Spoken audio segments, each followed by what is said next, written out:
The Press Club. I'm Michelle McCallum, past president and board member of the Press Club, and we're so glad that you're here for our candidates forum for Senate District 15, and we're so glad to have our candidates here as well. Here are the guidelines for today's forum. They will each get 2-minute opening remarks, 1 minute to respond to the question, and 1 minute closing remarks. We'll open it up to the room, to the guests here, but only members of the Press Club and members of the working press can ask questions. Only members of the Press Club and members of the working press, and we ask that you identify yourself before you ask the question. So again, thank you for coming today, and we will start with our candidates. We'll go in alphabetical order. So we'll start with Gary Chambers. I'm sorry, Regina Barrow.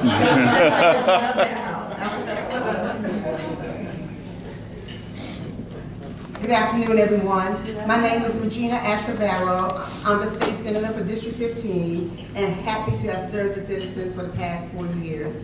I'm a wife, I'm a mother, been married for 35 years, and have lived in the North Baton Rouge community for nearly 30 years. Over the past 4 years, I'm very happy with the legislation I've been able to pass, including raising the age of children in the foster care system from 18 to 21. I also was very supportive and passed legislation to give teachers pay raises, the first pay raise they've had in a decade. I also was very instrumental with the Baton Rouge North Economic Development District, set it up, and finally got the funding to get the wheels moving with the Economic Development District. Now we have those individuals who are serving on that district who I look forward to actually bringing more economic development to the community. In addition to that, I was able to garner and bring home to my district over $1 million. Part of that money will go to the airport, other part will go to BREC, and then a portion will also go to the Baker Zachary Sports Center. So we have been able to work really, really hard in the district. I'm a strong supporter of the veterans. I have passed pieces of legislation that allow veterans who are in the National Guard to go back to school to get up to a doctorate degree on behalf of the state, and as well as supporting children and pre-K program, as well as those individuals who are in our community. I am a strong supporter of our elderly as well. Have been able to work with grandparents raising grandchildren, as I am a grandparent raising a grandchild. So I am your state senator. I have enjoyed serving this district for the past 4 years and look forward to doing it for another 4 years. Thank you.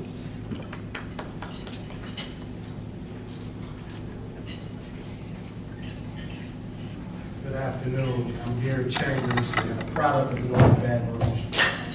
A product of North Baton Rouge, born and raised in this community.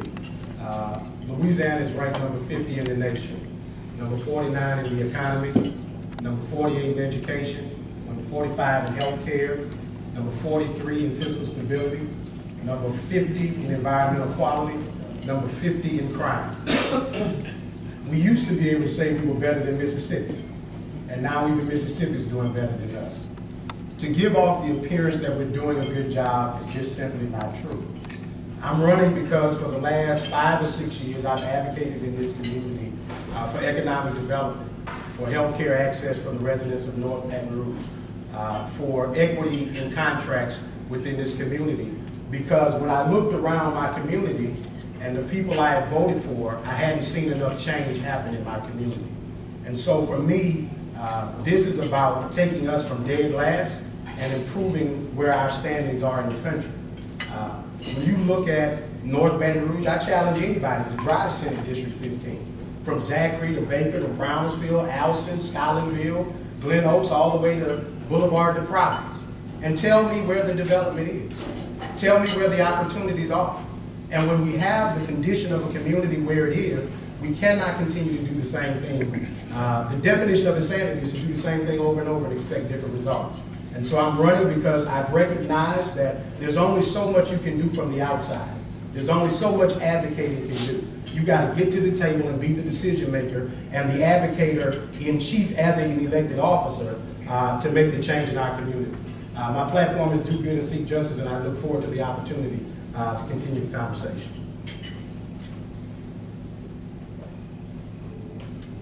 Thank you both. Our timekeeper is Bill Bryan, so we want to thank him as well. The first question, the moderator gets to ask the first question, and the first question is regarding economic development in North Baton Rouge. I know that both of you have worked in that area. What is the one thing that you think needs to be done to continue to move that forward? And we'll start with Gary.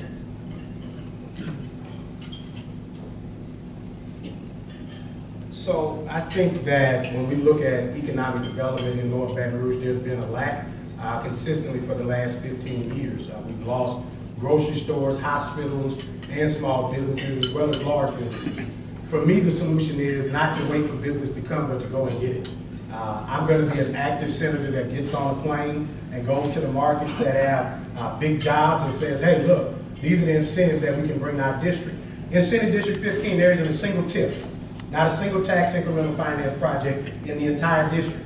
When you look at economic development and how we lure businesses in, you got to use the legislation and the resources at your disposal as a legislator to attract businesses. That'll be my mission and my mindset. I won't wait for business to come. I'm going to get them.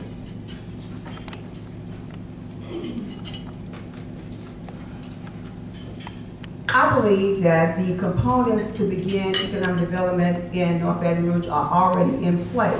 The Baton Rouge North Economic Development District is one component already in place, and finally it has garnered some financing where they can actually leverage additional finance to begin to go out and attract businesses, but not only attract businesses, but assist the businesses that are already there and help them to grow and become stronger. In addition, we now have the opportunity zones. So I plan to go forward and begin to look at how we can use and build with the opportunity zones that are in North Baton Rouge, use that platform, bring additional investors to the table, and really put a plan together that the community has bought into and has said what they would like to see done in the area. So I believe that we are already on the way. Thank you. Now we'll open up for questions. Please identify yourself before you ask your question. Lanny Keller, the advocate. Two of the leading candidates for governor have said that they would roll back the sales tax increase, which is responsible for balancing the budget. But how do you feel about that? It was a bill in the last session. And secondly, because that was a sales tax, which is regressive, which probably has a disproportionate impact on households in your Senate district, would you look at any alternatives? The question is, how do you feel about rolling back sales tax, and how do you feel about it in your district, or any alternatives to that in your district? And you start with Senator Barrow.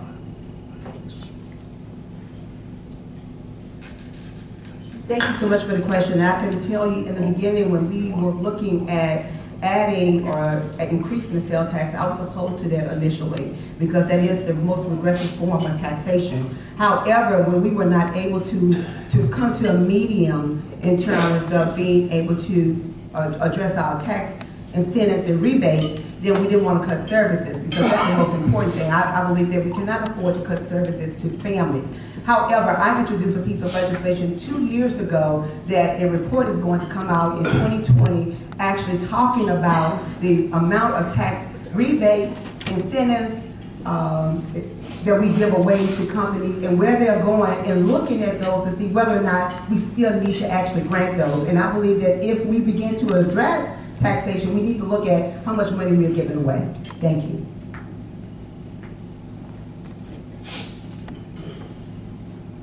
So we can't roll the sales taxes away because that is how we balance the budget.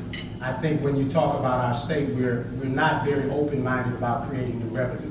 One of the things I support is the legalization of cannabis in the state of Louisiana to generate new revenue for our state. That's something that the current administration, senator does not support.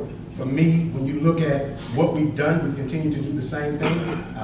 One of the first things I'm going to do when elected is call the 38 other members of the Senate that are elected and begin to have those conversations before I'm elected, because you don't wait till you get to the legislature to begin building relationships to make things change. You begin that process immediately.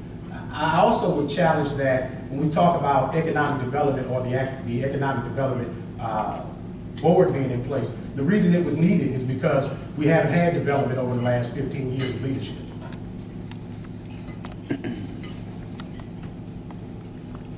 Next question. Robert Burns, Sound Off, excuse me, Sound Off, Louisiana. Last week, former Congressman Cleo Fields indicated that he would be supportive of a bill to eliminate the licensing requirement for hair braiding. Can you give us your take if you would be supportive of that measure, and any thoughts on any recent bills to actually increase the number of hours that were required for hair braiding? The question is regarding licensing for hair braiding. Would you be in favor of Removing the licensure. removing that license? Correct. We'll start with Gary. I would be 110% in favor of removing that licensing. For me, I know too many people within the community, that's how they feed their families. And that's something, as black people, we learn from our parents. You don't need to go to school to learn how to braid hair. Your mama taught you when she was braiding your hair. And there are too many opportunities for people to build businesses through this process. And I don't think that we should be doing it. We put more stringency on people in cosmetology than our police departments, and that's shameful.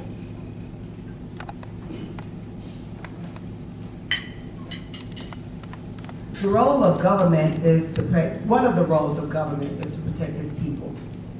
Certainly, I do support the measure of having licensure for many professions, and that profession is included. I do believe, however, that there are too many hours that are required. But when you are talking about braiding hair and also using chemicals, which many of them do, when people won't color their hair, I have seen the outcome of what happens when you have individuals who are unlicensed and are braiding or using color, and then individuals actually can lose their hair. And I'm gonna tell you, for a woman, one of the most important things about her is her hair. She want to make sure that she looks good. And I've seen too many women who have actually had their hair braided too tight. I've witnessed where a baby actually ended up losing all the hair on her sides and actually having sores as a result of it. So yes, I do believe in licensure.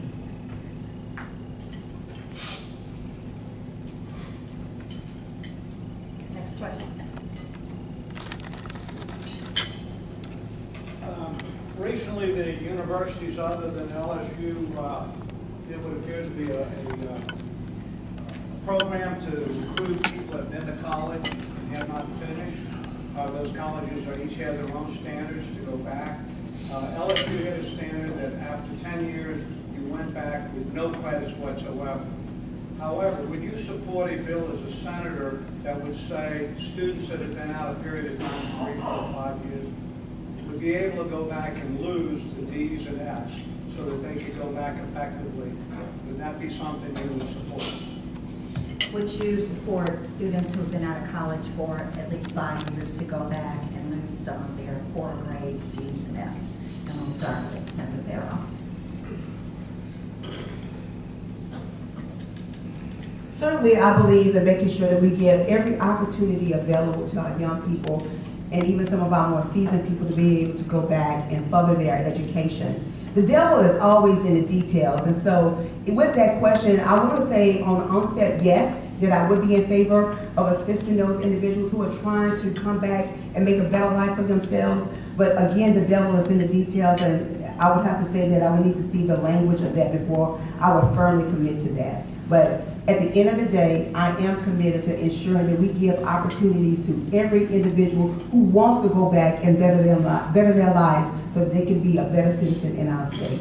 Thank you.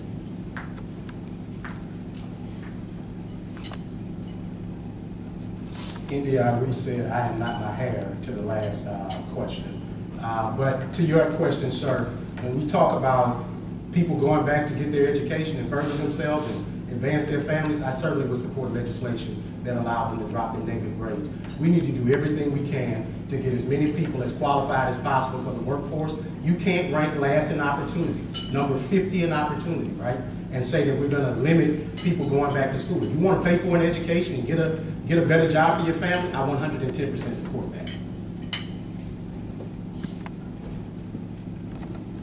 David Jacobs from Center Square. Would either of you support a constitutional convention? So,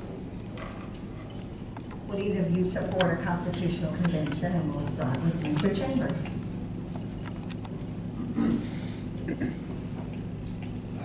Yes, I would support a constitutional convention.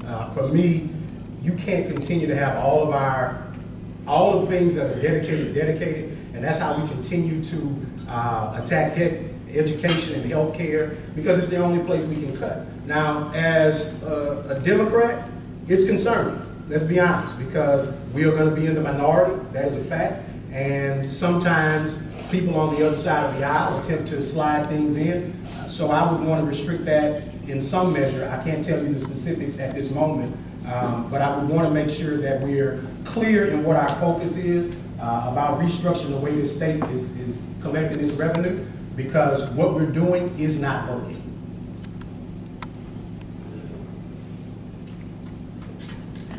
To answer your question is yes. Actually, a few years ago, I actually sponsored a piece of legislation that would actually require us to open the Constitution. However, I would restrict in terms of what items I possibly would restrict, what would possibly be in that call. But we certainly have to look at our Constitution, and myself and one of my colleagues have been saying that for a very long time. Thank you.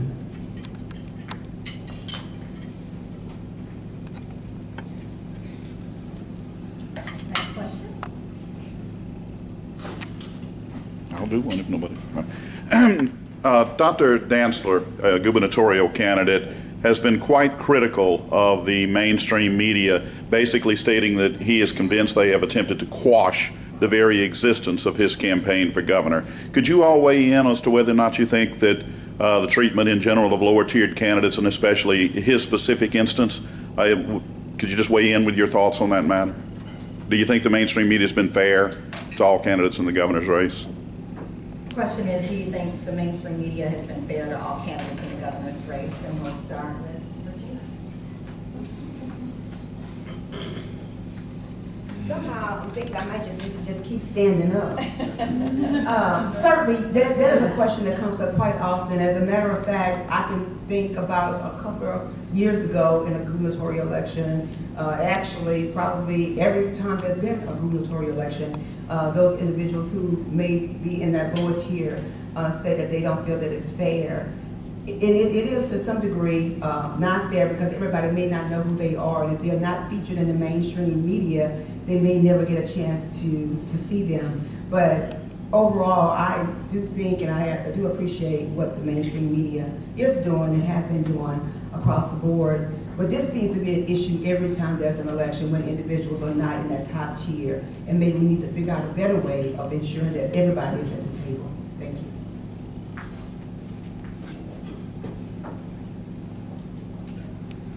As a member of the media and a candidate at this point, I can tell you that I definitely believe that the media can be biased towards top tier candidates. I'm not even really familiar with your candidate that you're speaking of, and that's an indicator, right? Because we give the spotlight to the people with the most money and the people that we think are the most electable, and oftentimes that means some of the best ideas are not at the table. I think that some of the requirements that we have to even have a debate in the beginning. I think if you're running for office, you should have to debate everybody that's on the ticket that's running against you for a fair conversation. Now, after a certain point, I do believe that you have to wean out people that are not going to make the mark. But I think anytime we decide out the gate that these 3 or 4 people are the only people that we're going to even show to the general public, I think that's problematic, because we stifle ideas from being at the table.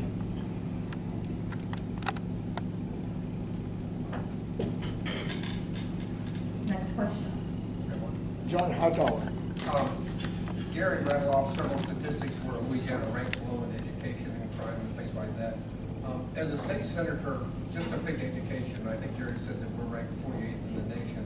What can a single state senator do to try to improve that ranking strictly in education, just for example? The question is, what can you do to improve education? We'll start with Gary. Well, specifically, one of the things that we've got to do is be advocates for our local children. One of the things that you've seen me consistently do is go to the local school board and advocate on behalf of that. One of the things that I will do as senator is set up a quarterly meeting with whoever the superintendent is in the districts that are in my district, because I don't want to wait until just it's time to go to session to do the work of the people. The work of the people is to be done every single day. And if you wait until the end of a school year or the end of a superintendent's term, you've allowed so many children to go through a process of failure without keeping your hand on the pulse of what's happening in your local school district. When you look at Senate District 15, there are a host of failing D or F schools within our district. I think better communication about the resources needed and how we can get creative about attracting those resources, because everything that you do does not have to happen through the legislature, though that is the primary function of a senator.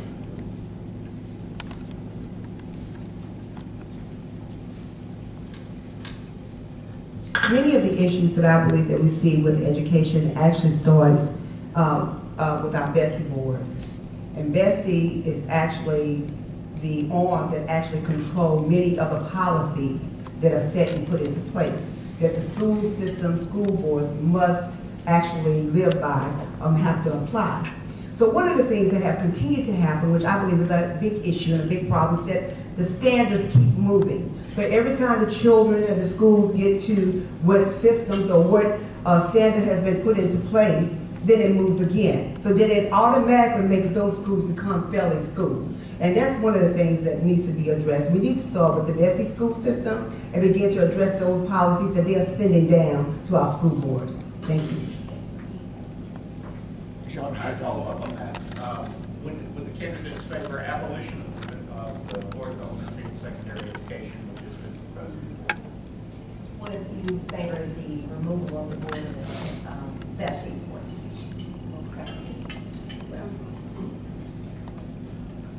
I don't know if I would favor actually complete elimination, but I certainly believe that it needs to be a total reconstruction.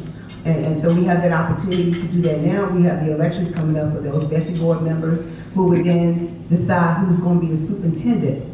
And I believe that's what we need to begin to address and look at. And we cannot continue to teach the way we used to. Our children are more technologically savvy, and we need to make sure that we are providing the programs that actually reach the children at that stage. And that's what we've not been doing. And so this is how we can change it. I don't know if I totally believe that we need to completely remove them. Not at this point, but we certainly need to change who serves there. Thank you. Yeah, I support the abolishment of the Bessie board, and I'll tell you why. There's so much money in the Bessie politics, it's ridiculous. Lane Grigsby, one person to name all. Lane Grigsby spent nearly $1 million against Carolyn Hill when she was running for the Bessie board. No one person should have that much influence on our education system. When you put it back in the hands of the legislature, you have the opportunity for a more balanced approach to dealing with this issue. And he's just one person that's invested in Bessie. And why do people invest in Bessie? Because there's so much money in education. And so we can say it's a purist thing about educating the poorest and the least of these, but if that was the case, we'd have fired John White a long time ago and got somebody in place that could do something to help our children progress.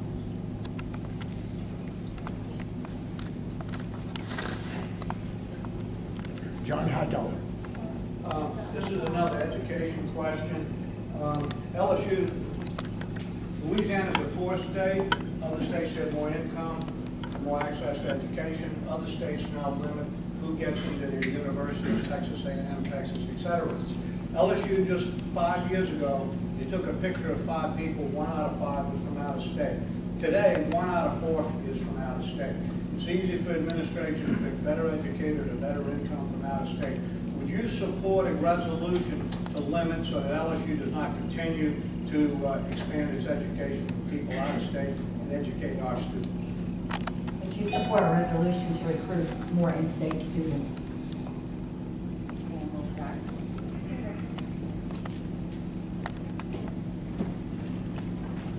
I don't ever want to get in the business of stopping new talent from coming to our state. That's just not something I support, whether that's a professor or a student.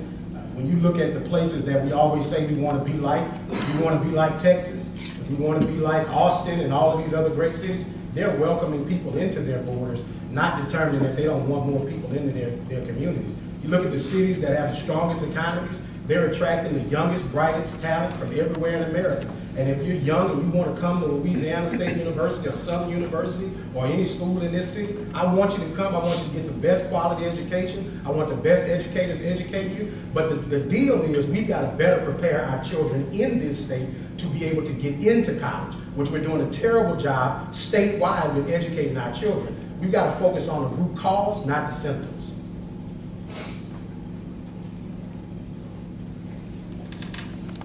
I am a strong proponent of education, and I believe that everybody should have the opportunity to be educated.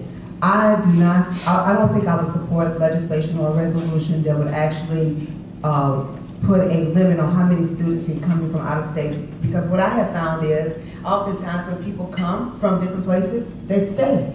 They don't go back to where they came from. And I can tell you, here in Louisiana, without great food, a lot of people don't want to leave. But I believe that we need to create a better pipeline for our children, not only educationally, but also financially, so we make it easier. And when they go to school and finish, they are not leaving with a huge debt. I believe that's what we need to be doing. Thank you.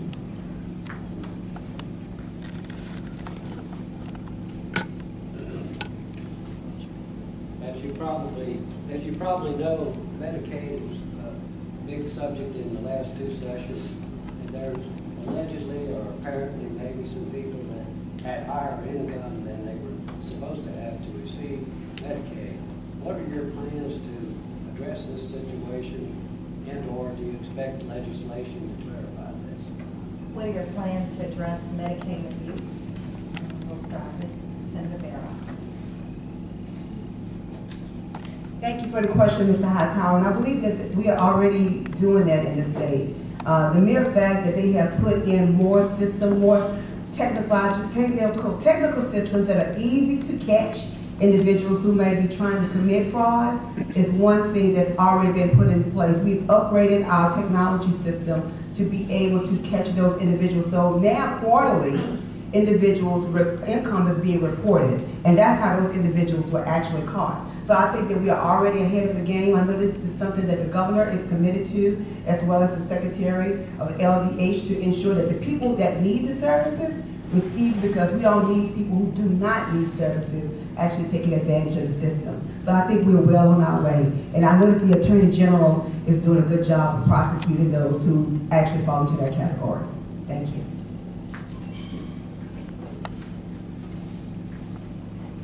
So if you're catching them, you caught them, right? That's the nuts and bolts of it. If you're catching the people who commit fraud, then the system is working. But the question is, why are people committing fraud? Why are people frauding the system to get the health care? Because they can't afford it.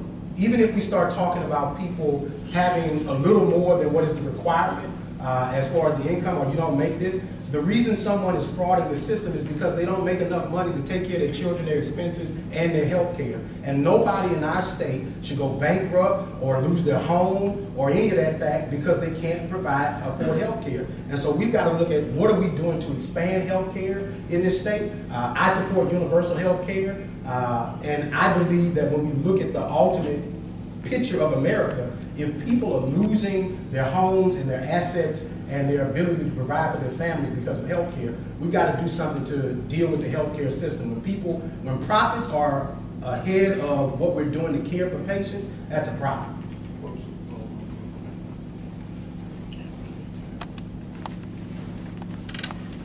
I do a TV show for the last 18 years. It's an outdoor show.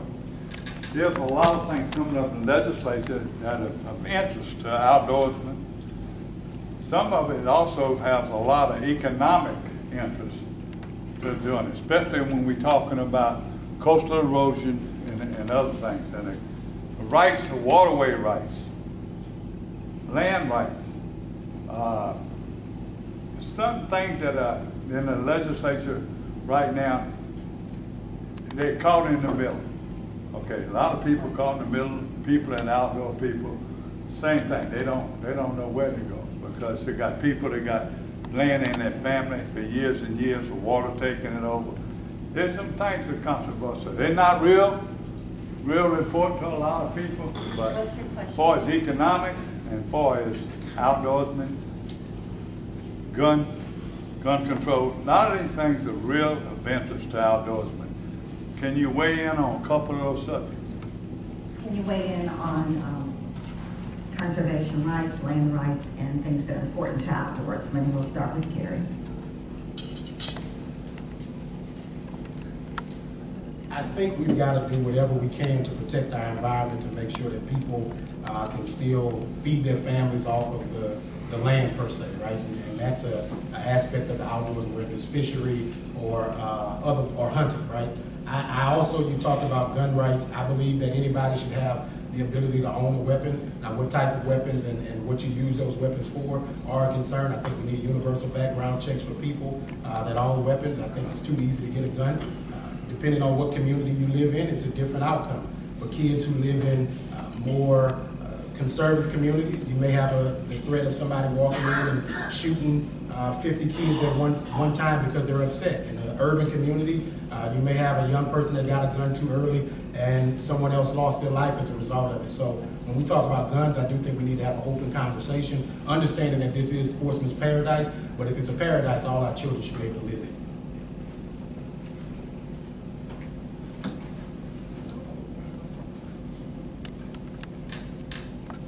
Certainly, this is sportsman's paradise, and I have come to respect many of those individuals who have come to the legislature, who have shared their concerns about some of the things that were encroaching upon their rights to be able to have the freedoms and be able to enjoy the paradise that we have here. I believe that we have to be very careful about that. I believe that when you have individuals who are not from Louisiana who wants to come and participate in the sportsman's paradise, that we need to make sure that the laws are not too restrictive where they can have fun, but at the same time reserve the rights for those individuals who actually own that land and own that property. Conservation is very important to me. I know that we've done a lot. We have a lot of money that are coming down, billions of dollars, to actually rebuild our coast. And I think that's extremely important. And I do believe in sensible gun control, but I do believe that everybody has the right to have the proper weapons. And I believe that background checks are very important. But at the end of the day, this is sportsman's paradise, and I do believe that we should have, able to have the right type of guns. Thank you. My next question is about legalization of marijuana for recreational use. I know, Gary, you mentioned that you're in favor of it. I'd like you to expand upon it, and Senator Barrow, would you support it? Currently, I do not support the legalization of recreational marijuana. I do support medical marijuana, and I have heard about the uses in terms of individuals who have been able to use the medical marijuana, but I do not support recreational marijuana. There are too many things that we don't know, have not been able to work out, especially as it relates to safety for those individuals who are working. How would those policies apply? What would actually come into play? And to me, there are too many unanswered questions to be able to say yes to that. I fully support the legalization of marijuana. And if Colorado is allowing middle-aged white men to start businesses and make millions of dollars off pot, then the state of Louisiana needs to wake up and legalize marijuana so that the people in this community can create some new revenue. That's number one. Number two, the senator talked about supporting for healthcare use. She actually voted against it and then voted for it after there was public pressure. When you talk about dealing with opening opportunities for people, anything that brings a new industry in, if it's working for Michigan, it's going to work for Michigan. If it works for Colorado, if it works in DC, if it's working in 8 or 9 other states and 34 other states have legalized some form of marijuana, why do we always have to wait in the South to be last for everything? We've got a shot to be the pot capital of the South. We've got New Orleans. People are going to come to New Orleans and do tourism. Let's bring that new revenue into our state and open up the floodgates to give us more revenue, because we don't have it. And it's just it's just not a gateway drug. It is not. It's a myth and a lie.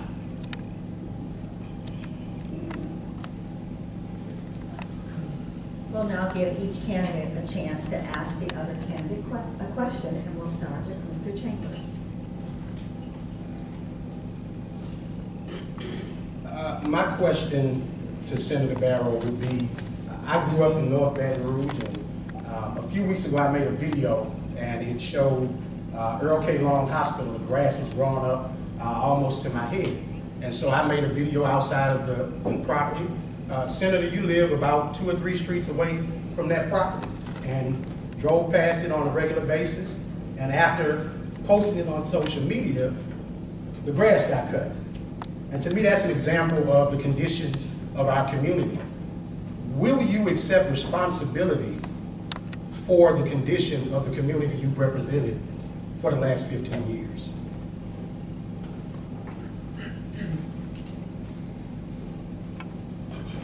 Mr. Chambers, when I took that oath of office, I accepted responsibility for the district, and been accepting responsibility, and been responding to the needs of the district as they come forward.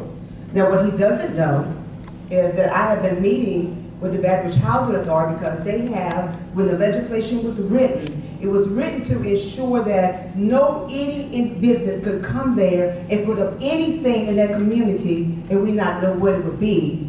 It would not be an asset to the community. So it was given to the East Baton Rouge Housing Authority, and we have been meeting to look at the plans that was put together under former State Representative Ronnie Edwards and Mayor Broome, the charrette, to lay out what are going to be the anchors for that community to begin to put different initiatives that would be an asset to that community. I have always been responsive to my community, and will always be responsible and responsive.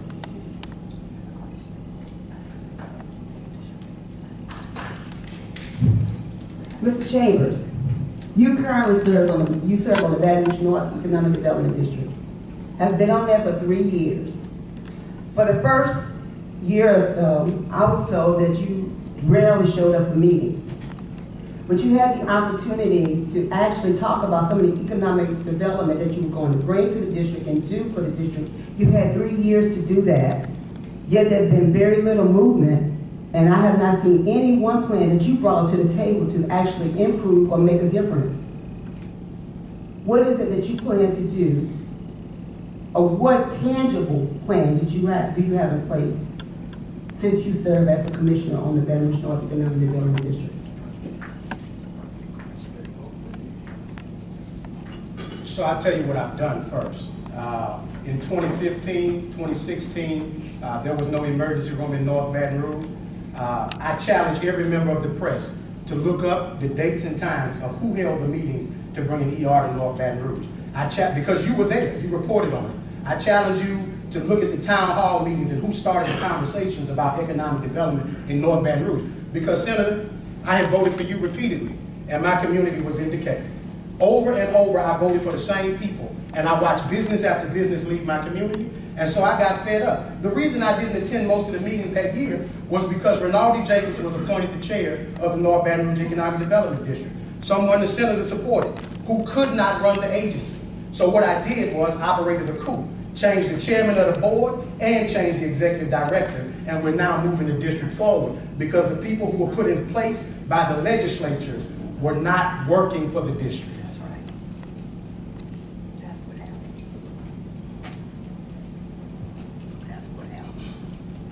Back on gun control, is there a constitutional right to a 40-round clip? Question is there a constitutional right to a 40-round clip? Senator Barrow. Can you explain it a little bit? Well, most countries do not allow citizens to have fast-firing, large chambered guns. They just don't. Why is there a constitutional right in the United States to have a gun that can slaughter 40 people in a short space of time? Well, certainly, if there isn't the constitutional right, it certainly has been upheld as if it is a constitutional right. And I do believe that that type of weapon is not necessary in our country. Individuals who hunt don't even use those type of weapons because it actually destroys the meat. So I don't see the need for that. And every time there's been any mass shooting, every individual has had one of these massive guns with the 40 clips, AKA, and all so forth and so on. And I don't think that those are necessary.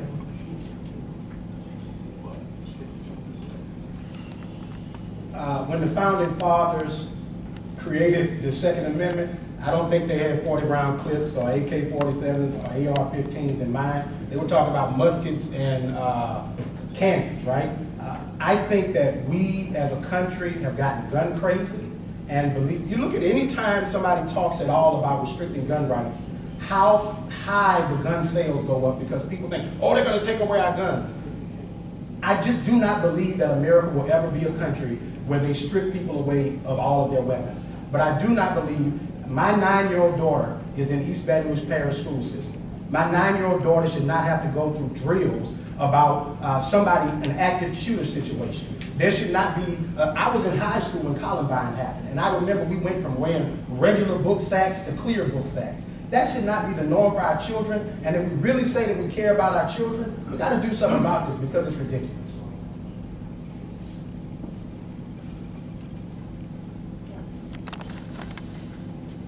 My question is about the city of St. George. My question is about the city of St. George, if that would come to be. Is there, who would you as a state senator that wants? The question is about the city of St. George. If that came to be, is there anything you would do if that happens? Mary? So I'm going to say something that, I'm going to just call it like I see it. I think the city of St. George is legalized segregation. That's what I think it is. When you make a city that's 80, 90% white, break away from the rest of the parish, I think it's pretty racist on its face. Furthermore, I think when you look at where our community is, that portion of the parish has the best of everything. They have the best roads, they have the most economic development, the most resources, and now that we've all paid into their system, they want to take their toys and go home. I cannot tell you specifically what, because that would be unveiling plans that I think would be unwise, but yes, there would be a recourse for me as senator if St. George were passed. There are things within legislation and things through legal action that can be done. I just think that when you talk about taking away that large of a swath of our community that has gotten the most in resources, their community's representation is actually the majority on the council and the school board. So it's that community's fault, the condition of the Baton Rouge, more so than the people who are underrepresented in elected officials in our community.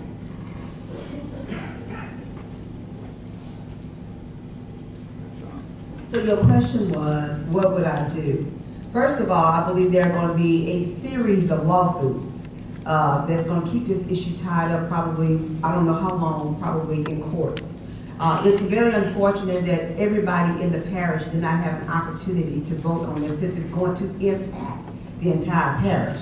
But I would say this, going forward, I would immediately make sure that in terms of the rights of those individuals who are in EBR away from St. George, I would make sure that there is fair and equity if best possible as they're beginning to separate the access and the liabilities. And that's one of the things I would do immediately if it passes.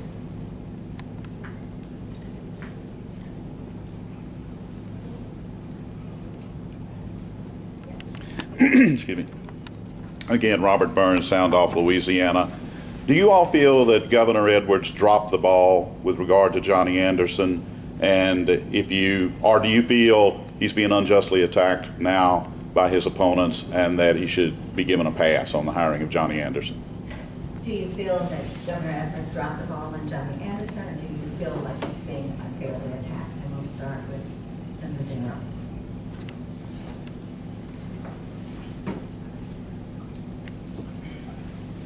That is a loaded question, and I can tell you that there are a lot of details that are not exposed.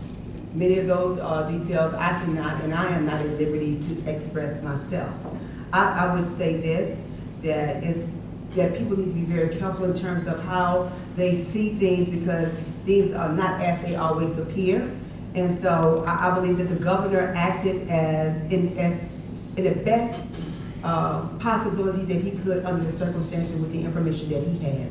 And so as it comes forth right now, people are probably making judgments and decisions based upon what they see, but everything is not as it appears. Thank you.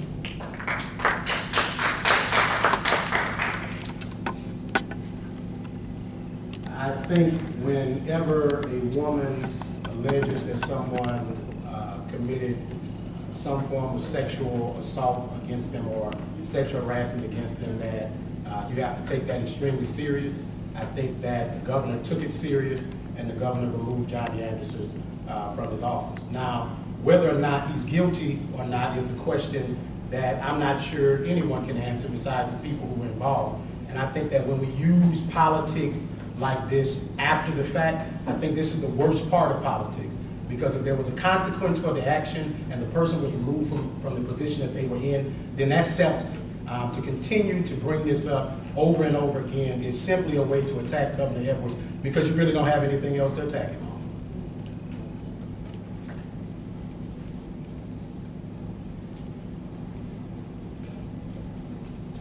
What changes, if any, would you make to Louisiana's tax system and how Louisiana collects revenue? What changes would you make to Louisiana's tax system in collecting revenue? I'll start with Gary.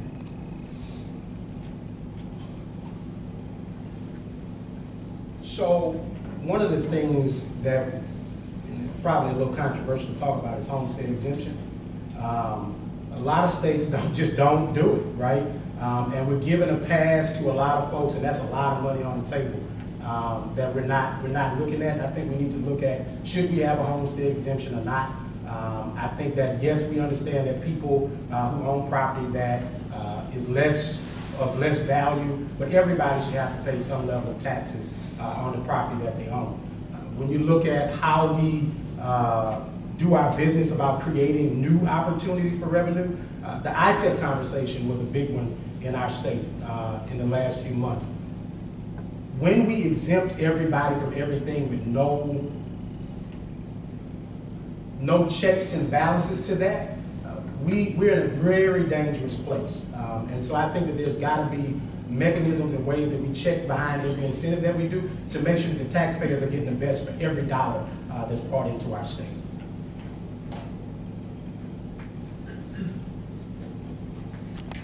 As I stated earlier, 2 years ago I did a piece of legislation that's going to take a look at the tax exemptions, tax credits, tax rebates that we're offering in the state. Many of those have not been reviewed in over 50 years to see how many of those we still need to actually grant and perform. And I believe this is a great way to begin to look at restructuring our tax base as well as the Constitutional Convention. I believe that all of those factors are what's going to weigh into place in terms of how we actually restructure our tax base. And I believe that the conversation is so right that we are going to see movement at this time. I believe that everyone is having this conversation and everybody's ready for change. But I must say this, government is formed on taxation. That's how you actually run government. So we have to have some form of taxing.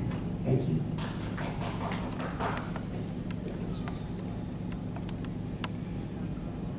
Next question? Yes. Do you see any attacks on the ITEP program as it's currently set up? If so, what would you do to defend, if you're so inclined, the present situation? ITEP? ITEP. Okay. The question is about the ITEP program.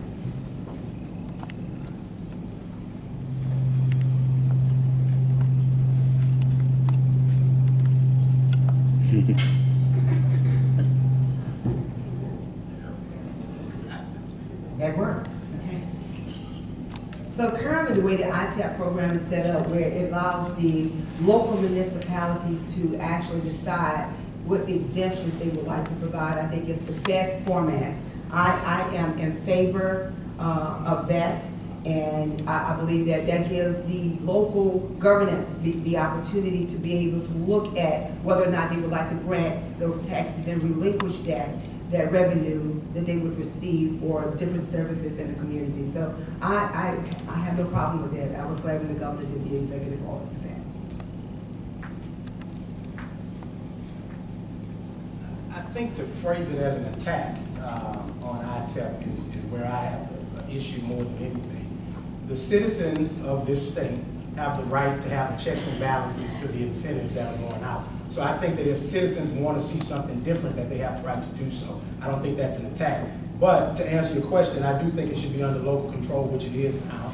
And I believe that local citizens should be able to say whether or not any company gets the right to get a tax exemption in their community. But more importantly, I think that when we put our state all into certain industries, and that's the only way we generate revenue, you're going to have issues. We have got to diversify our state's economy.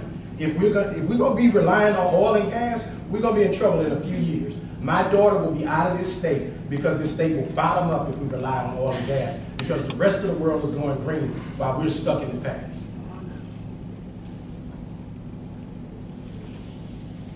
Thank you guys for answering the question. Now we will give you 1 minute for closing remarks, and we'll start with Senator Darrow.